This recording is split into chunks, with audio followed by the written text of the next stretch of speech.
This episode is brought to you by Mastermind Models and Miniatures and Liber Demonica.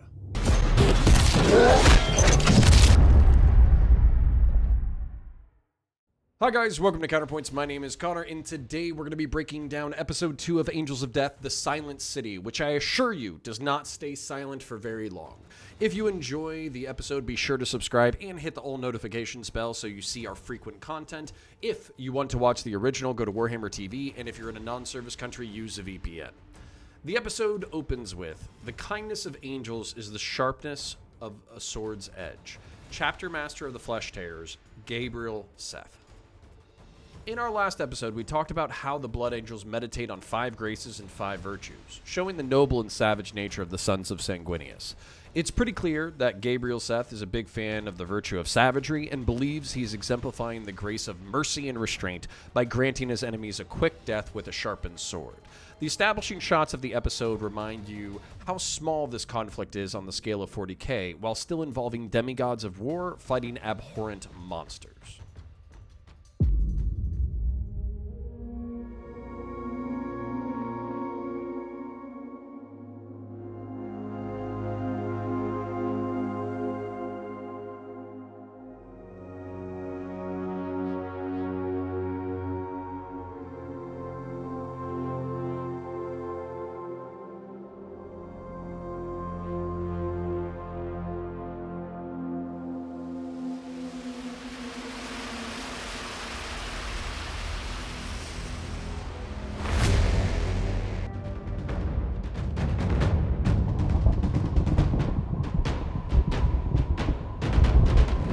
Pod Secundus and Quartus entering radiation wash, Ship Mistress.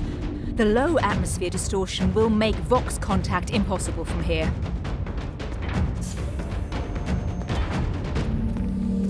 Auspex maintain sensorium markers. Hold on to their position as long as we can. Without darkness, there can be no light. Without death, there can be no sacrifice. Without war, there can be no victory.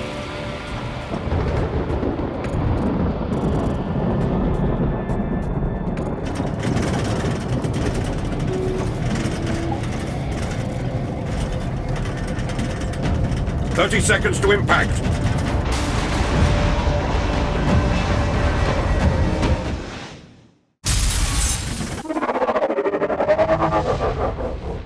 Collision. Course altered. 0.15. Impact angle? Within tolerance, brother. It won't be smooth, but we've endured worse.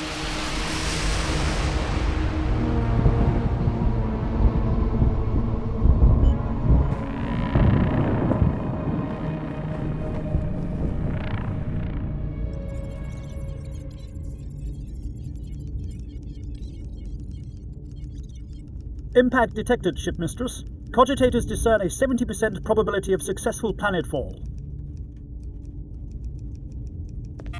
Lord Hadrail, mission update as requested. The drop pods have made planetfall. Praise the Omnisire.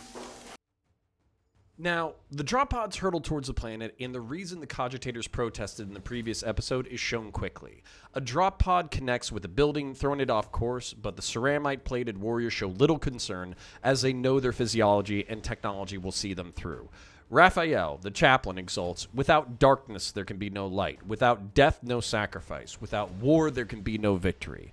As a viewer, you can just take this as Warhammer 40k being pretty metal, but what I think is even more metal is what the existence of a chaplain and his exaltations implies. These Marines, demigods of blood and violence, have to be shepherded onto the right path by spiritual leaders. They need chaplains like Raphael to make sure they stay heartened in the moment, resist the temptations of chaos, and fulfill their duties in line with the honor of their chapter. The teams are separated through this incident, and Kazarian prioritizes retrieving the captain over reconnecting with Enchaeus. Comms are scattered, and radiation levels are above human tolerances, indicating a possible nuclear holocaust. The team presses on to a holy monument, now desecrated.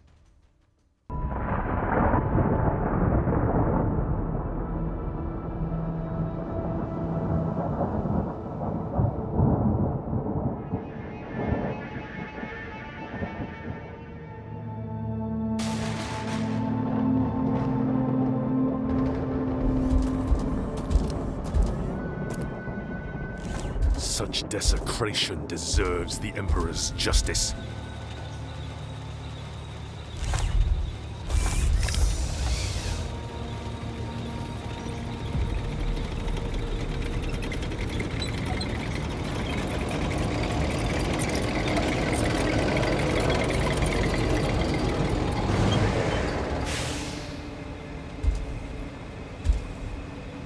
Hold.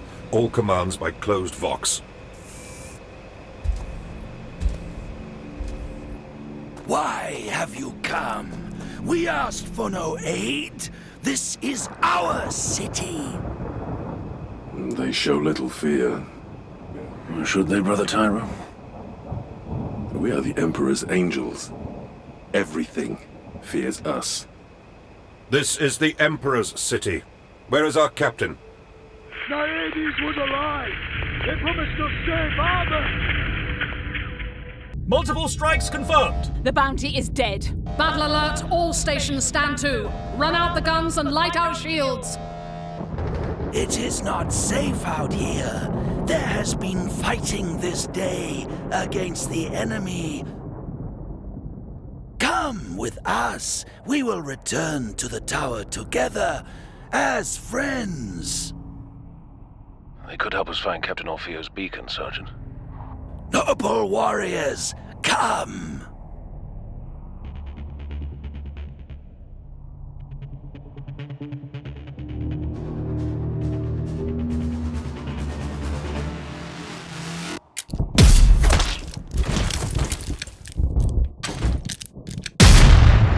Cut them down!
blood I am born.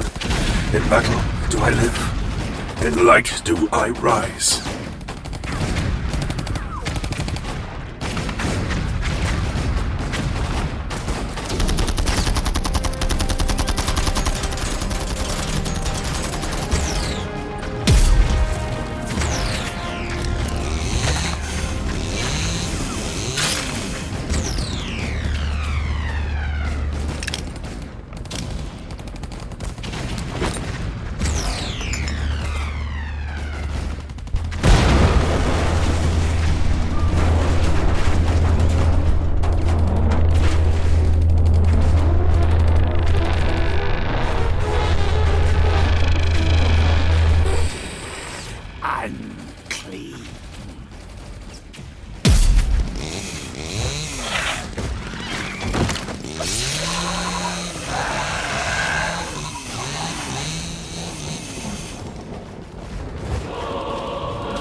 The enemy has revealed itself.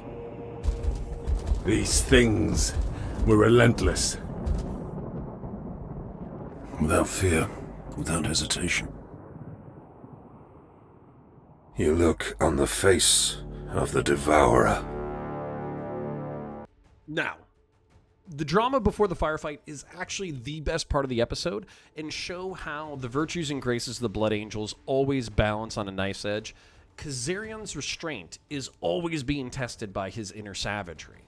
The Sisters of Battle statue was targeted for desecration because the Sisters are the most pious and zealous of Imperial servants.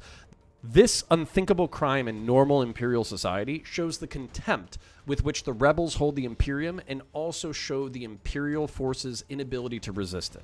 The Planetary Defense Forces, having the huevos to challenge the Space Marines, is the first indication that something is off. Plenty of Imperial planets have cultural idiosyncrasies, but nearly all view the Space Marines as the angels of the Emperor, his sons, and his will made manifest. Even Imperial forces who might hold the Space Marines in contempt for political or historical purposes know exactly how dangerous they are. Kazarion spots the sharpened teeth of the lead PDF sergeant and with trained reflex removes his head. All Marines train in identifying dangerous aliens, also known as Xenos, but Kazarion's service with the Death Watch would make him particularly keen to spot this. The Death Watch are the 40K equivalent of the real-world Special Operations Command, taking the best alien killers of every chapter and putting them into kill teams and watch fortresses to hunt down and root out critical alien threats. The Gene Stealers, a form of Tyrannid, infect humans with a genetic mutation that makes them keen to breed and spread their mutation.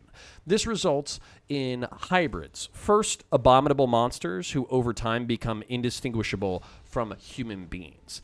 This makes them particularly dangerous because by the time a Gene Stealer cult launches an ambush, it's likely part of a planetary-wide infection that will doom the world in hours.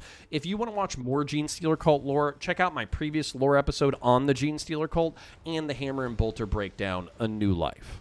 Now, we get little glimpses of the violence that we're so craving, like the spinning blade leading into a one-handed bolter shot along with Kazarion cutting through cultists and chimeras like butter, and the only true moment of danger being whether or not Kazarion was going to go berserker after taking a multi-laser charge to the chest. But Kazarion's restraint wins out. The second squad comes to the rescue and slaughters the horde with wrathful abandon, which brings us to the ship. I'm going to try to keep my reviews and breakdowns largely focused on the positive, but I'll admit the frequency with which they jump between the ship and the Marines is annoying, and considering how little happens, it feels like they're just padding out the runtime. I'll also admit I'm personally more focused on the Marines, but the voice acting of the Captain Sulkin and the bridge crew is excellent. So, just as the Sword of Baal is preparing to leave, the Bounty, a transport from the flotilla, breaks and warns them via Vox that they've been infiltrated. The Bounty is cut down by ships from the flotilla. The Gene Stealer cult springs their trap, locks the Sword of Baal to the tower, and begins boarding the ship.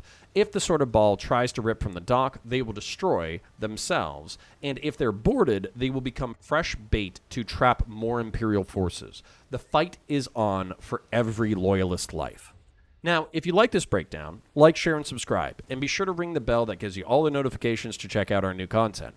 Comment your favorite Blood Angel, Grace, or Virtue, or simply leave a comment for the comment gods. Fight other people in the comments for the sake of the almighty algorithm. Check out our sponsors, and I'll catch you in the next one. Bye. Hey you! Yes you. Are you drowning in plastic crack? Do you keep buying models and never have them painted? Is your pile of shame bigger than the models you actually have done? The team at Mastermind Models and Miniatures can help, or M3 Studios if you prefer. The team at M3 Studios and their Mastermind/Master Painter Clay are just like you, addicted to plastic crack and have channeled their addiction into a passion and a profession. They paint kick-ass models to whatever standard or solution you need. Their motto is professional painting services to bring your imagination to life.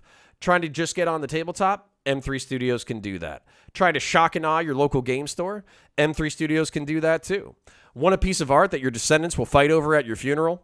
M3 Studios can do that, and it's easy. Click on the link or in the description, and you can talk to M3 Studios directly about your commission.